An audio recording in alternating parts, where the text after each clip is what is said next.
आज महाराजा सागर ग्रामीण से क्या होगा एमपी का किए गया होगा कनक महाराणा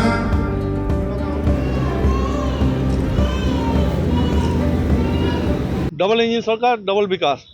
यशस्वी प्रधानमंत्री लोकप्रिय मुख्यमंत्री मोहन चरण मांझी महोदय नेतृत्व ओडिशा चलुवा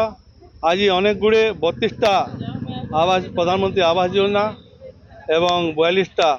बोधक भत्ता मैंने वंचित रोते विगत सरकार जड़े मल्ले जड़े अपेक्षा करते जड़े मल्ला पर जड़े के भत्ता दिहवा लेकिन लोकप्रिय मुख्यमंत्री यही बजेट पालित कले कि 6,75,000 लोक जेन बुधक भत्ता वंचित रही समस्त को बुधक भत्ता लागू करावा एवं समस्त ऑनलाइन कर समस्ते पैसा पाइबे कि उड़ीसा भितरे आम माननीय मंत्री सुरेश प्रसाद महोदय कहते उड़ीसा भितरे भूमिहीन रे नहीं आज वसुंधरा योजना हो प्रधानमंत्री आवास योजना हो समस्त प्राय 32टा घर आज बंटन कराई।